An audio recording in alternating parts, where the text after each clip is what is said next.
কিন্তু একটা জিনিস, দাঙ্গা তখনই হয় যখন রাজ্য রাজি থাকে। এটা মাথায় রাখবেন, আমার কথা না, জ্যোতিবাবুর মতন মুখ্যমন্ত্রীর কথা।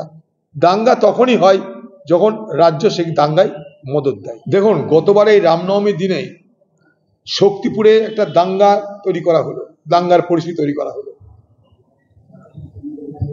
উদ্দেশ্য ছিল একটাই, যে হিন্দু সম্প্রদায়ের মানুষকে ঐক্যবদ্ধ করা, যাতে হিন্দুরা ভয় পেয়ে ঐক্যবদ্ধ হয়ে বিজেপিকে সমর্থন করে।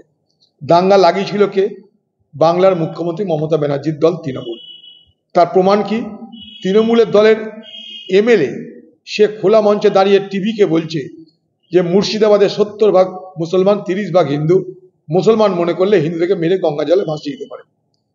সেই সুযোগে বিজেপি তার রাজনৈতিক ফয়দা তুলতে শুরু করলো। তৃণমূল পার্টির পক্ষ থেকে তাদের এজেন্সির মাধ্যমে হিন্দু গ্রামে গ্রামে প্রচার শুরু হয়ে গেল যে এই সময় সব হিন্দুরা ঐক্যবদ্ধ হও, বিজেপি জিতবে, মুসলমান ভোট ভাগাভাগি হবে কংগ্রেসে, আর টিএমসিতে বিজেপি জিতবে, হিন্দু সব এক হও। গত রামনবমীর দিনেই এই ঘটনার আমরা সাক্ষী।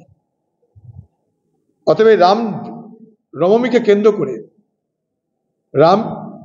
কেন্দ্র করে এ বাংলায় এর আগেও সাম্প্রদায়িক মেরুকরণ হয়েছে, আর এখন তো ভোটের বছর, এখন তো আরো হবে।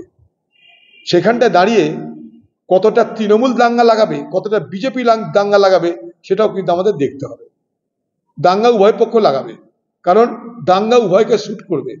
কিন্তু একটা জিনিস, দাঙ্গা তখনই হয় যখন রাজ্য রাজি থাকে। এটা মাথায় রাখবেন, আমার কথা না, জ্যোতিবাবুর মতন মুখ্যমন্ত্রীর কথা। দাঙ্গা তখনই হয় যখন রাজ্য সেই দাঙ্গায় মদত দেয়।